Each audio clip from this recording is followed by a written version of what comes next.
Hi, hello. Welcome to the episode of Isaiah's Newsstand. It's your host, Isaiah Edwards. The date is February 25th, 2023. Hopefully, this episode finds you well, good spirits, high hopes, all that, good jazz. Oh, excuse me, I'm already coughing. How rude of me. Um, how am I doing? I'm sure you're wondering. Pretty good. I got some sleep. I had kind of had an itinerary I was going to hit for the day. And I woke up and it was raining. And I was like, you know what? I'm not going out. I'm not doing it. And fell back asleep.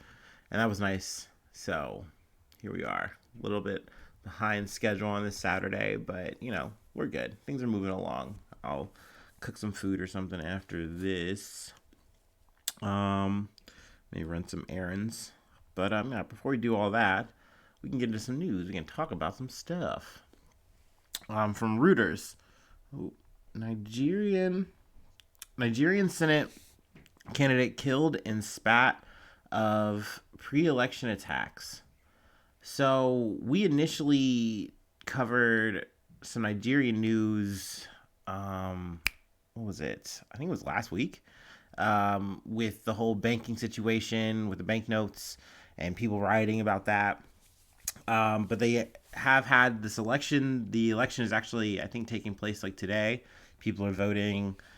It is a 3-man election. It's pretty tight race, but let's see, a Nigerian senatorial candidate from one opposition party and the driver of a campaign minibus belonging to another were killed in a series of coordinated attacks in southeastern Inungu state ahead of an election on Saturday.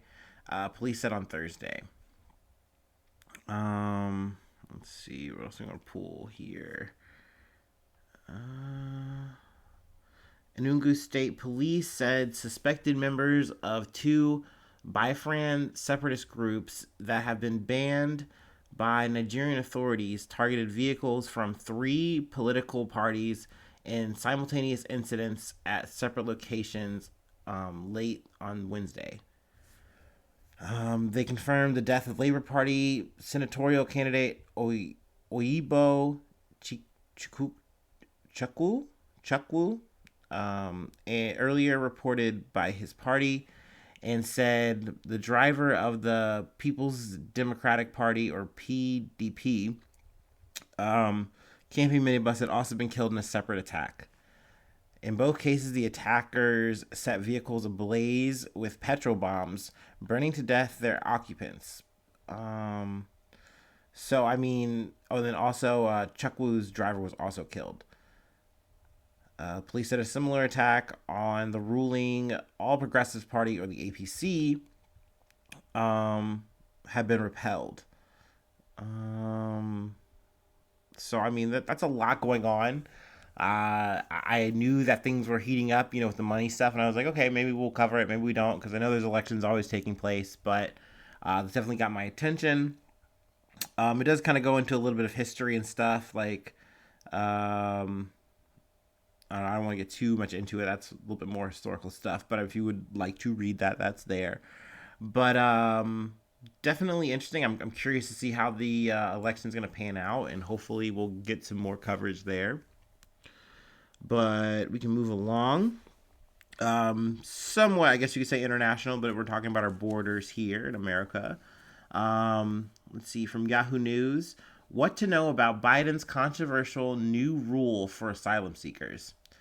So Biden has, the administration has made an announcement that they are looking to make new restrictions on who can seek asylum in the United States by penalizing migrants who cross the border without authorization or fail to apply for protections in another country if they pass through one en route. So, they're kind of trying to unveil this out. Like, this is going to be something that's going to streamline the process. It's also going to make things safer. It's going to make things harder for smuggling and all this kind of stuff. I really feel like that's a lot of yada yada yada yada. But obviously, something that this article does pull up is that I don't know why I said obviously, I have to explain that first, sorry. But this is very much akin to what the Trump administration tried in 2019 that got shot down. Now, it's not word for word the same thing, but it's essentially this very similar, just with an app. And oh, let's say if you're a child who doesn't have like any parents or things like that, well, then you can still potentially get asylum. But essentially, once this Title 42 is gonna, the delay is run out, excuse me, because that's going to happen sooner than later, then, eventually we're going to go to a new policy, something that is actually post COVID, because that's what the Title 42 policy was for. It's like essentially, yeah, we'll give you the asylum because we don't want you to come here because of, COVID, but obviously COVID's done. Um, I guess actually now that I'm putting my thinking cap on, that might make sense that this is going to maybe fall into place around May, maybe, because that's when Biden is saying, like, hey, we have to have the time to kind of like change things so everything works out in terms of like the wheels of government post COVID, yada, yada, yada. But I personally don't like this policy at all. I'm obviously doing a lot of summarizing here, but essentially, you get this thing that's called a CBP app. It's something that they were using for like trucking or whatever, and they're like, oh, we can just use this for like the migration situation. And a lot of people who are against this are saying, one, this app is already glitchy. There's a big language problem here where there are people of a bunch of different nationalities and they know a bunch of different languages, and sometimes it can only do English, this app. And essentially, this app is supposed to like allow you to schedule times, and you're supposed to be here to make sure that you're okay to like go to the next phase of this whole process of getting asylum. Also, not to mention too, asylum isn't necessarily as easy as applying. You have to meet certain like stipulations and things of that nature. Where it's like, hey, I have like residents who live in America who can vouch for me, or things to that effect. Like it's like, okay, like there are people who know you, and that to me is already something that like immediately is blocking a lot of people. It's like essentially these are people who are fleeing a country. They're refugees. Like I don't know, like it's hard for me to wrap my head around how this is like a progressive thing, and you have to understand that it's just not. Like the Biden administration has shown time and time again that they are not trying to change anything that Trump did. That they are not trying to reinvent the wheel in any kind of way, shape, form, fashion. They just want to keep doing the same thing and keep the status quo normal. Like, and I gotta say, to a point, I'm like, okay, I get it. Like, that's what politicians do. At the end of the day, that's why this shit fucking sucks when you just have two parties, because essentially they're all straddling the same line to kind of keep an even keel, quote unquote. But essentially, no one's going to do the things that need to get done for, us as individuals. And I think, for us abroad. But I do think a lot of countries are like this, where they want to have these strong, quote unquote, strong border policies, where it's like you just want to keep people out, like, which is so weird because having more people in your country only improves and increases diversity, and usually makes things better for your country in terms of like economy and all this other kind of fucking shit. But it's never looked like that. It's always looked at as a negative because I don't know. People are spooky. People are weird. I was doing a lot of like summarizing and all that, but that's why we reference the article. So you can always go through it yourself if you'd like. Get all the details. Sometimes I'm just not in the mood to do that. Sometimes I just want to kind of talk about it and we can move along. But really, to me, the bigger takeaway here is that this was an opportunity for the administration to come out and really make a cool, interesting plan that might get flack from people on the right saying like, hey, like, you're going to be opening the doors to all of these blah, blah, blah, blah, blah. I don't care, though.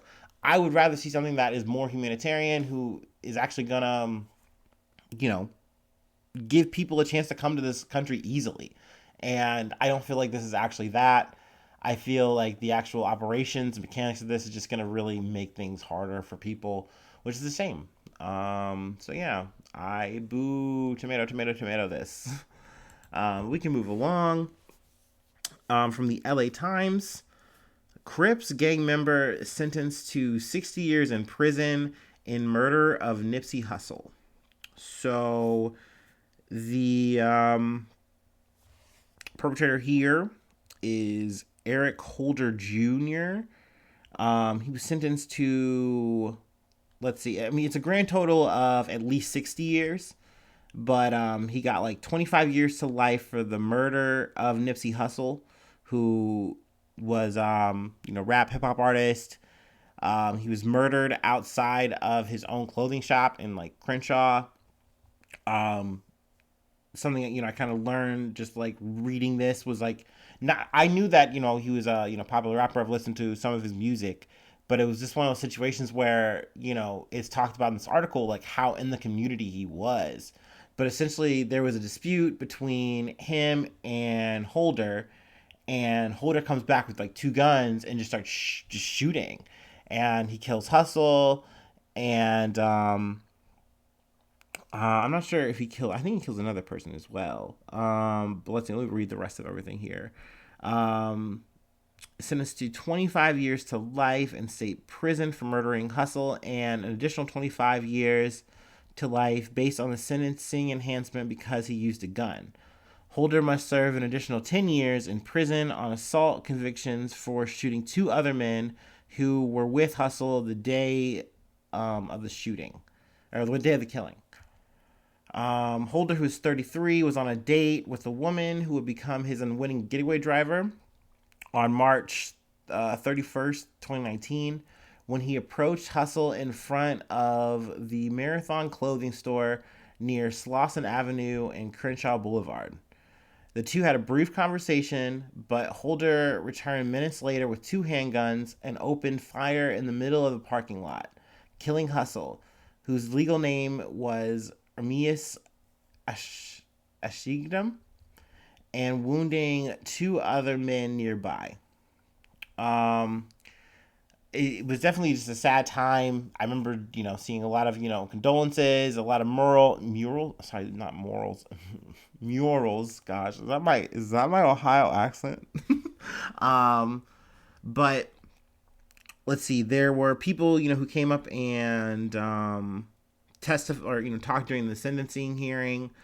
Our community right now, we lost everything we worked for. Thousands of jobs we don't have no more. Homies don't have nothing to do. They backsliding. They robbing people now. All our stores are closed down. The community relied on Nipsey Hussle. So it's just one of those things where it's just so sad that some minor kind of dispute conversation, which essentially, what is said was that Nipsey accused Holder of having paperwork, so essentially saying he worked with the cops or snitching, and Holder's lawyer says, hey, this dispute wasn't just a minor conversation. This wasn't a little argument. This was essentially a big accusation, and you're putting a death sentence on Holder. And Holder felt that way, and he felt challenged, he felt scared, and so that's why he did what he did. And I mean, essentially, he waited to use this kind of defense for the sentencing because it's like kind of all he could do. I mean, this was caught on camera. It was very obvious. Like, yes, this man did it. So the questions was why. And essentially, he was saying like, hey, it might have been mental illness, yada, yada, yada. And, to an extent, it was disputed on the stand here where it's like, no, it's not like that. Like, snitching is a thing, but not to that degree. Like, the gang that they were both a part of or whatever, like, which is specifically the Rolling 60s, but like it's like a subset of the Crips. But, essentially it's like no one's gonna pull your card, dude. Like, if you just took the hit here in this conversation that didn't matter and just walked away, it would have been whatever. He's like, I'm even on the stand now. If we're talking in the 80s, then sure, like what I'm talking about snitching, maybe I would be worried, but it's 2022, like, or I think 2023, whatever, you know what I mean? Like, times have changed, is more or less that.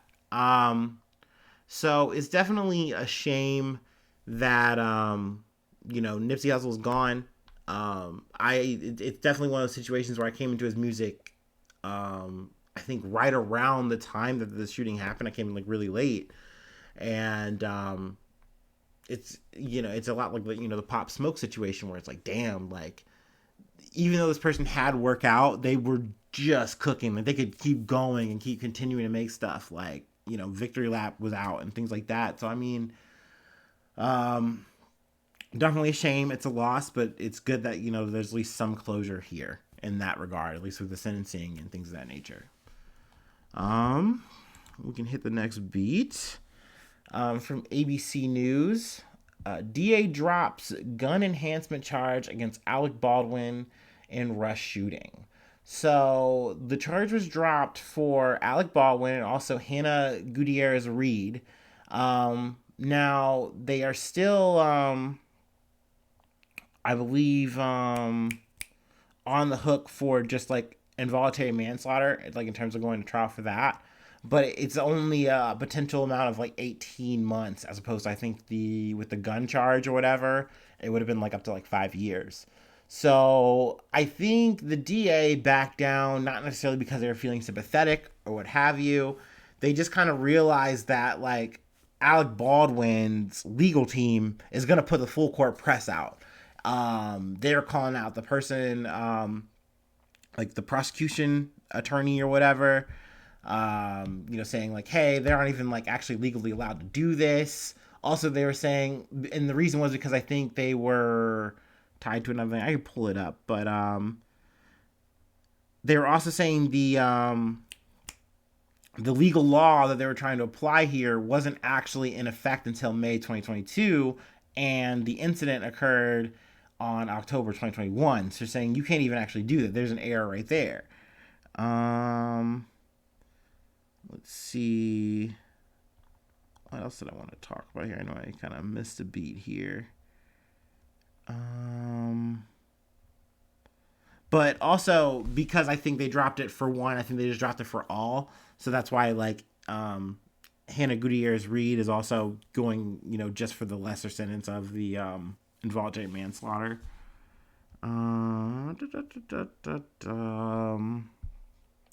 I do personally, though, think that it just kind of makes sense to just hit for the 18.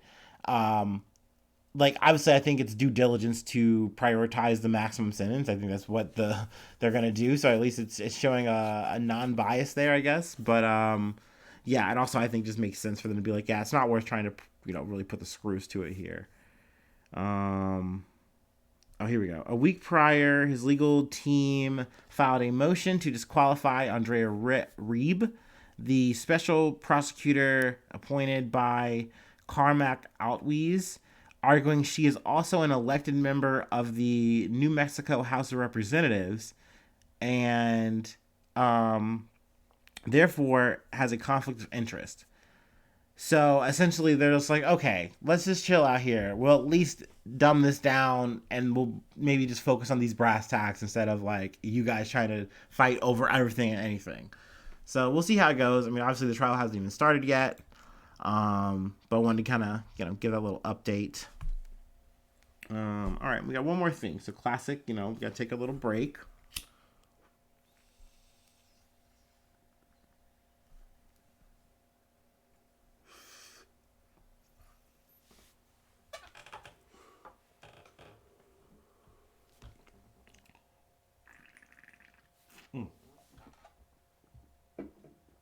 Okay.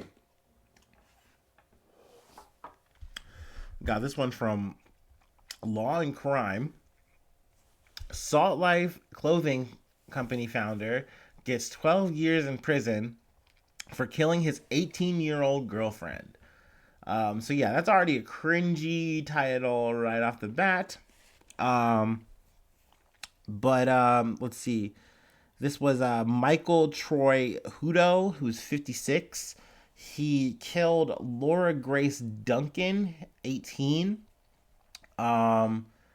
He says it was, and I mean, obviously this is all alleged, but he well, I guess, well, yeah, we can say he pleaded guilty, right? So yeah, and he was sentenced to 12 years. So this happened, but according to him, he's saying it was an accident, and he shot her while he was playing like around, and he was like had one gun, like a finger gun, and he had a whole ass real gun in the other hand, and I guess he fucked around and shot her in the stomach. Um, I don't know. That's wild as hell.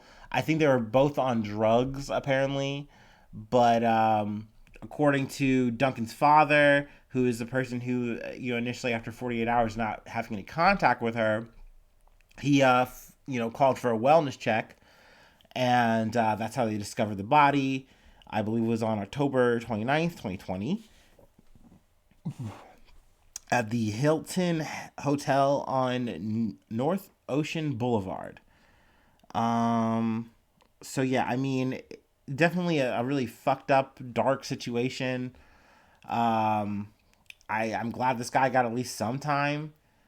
He will receive 79 days credit for time served. You gotta love that.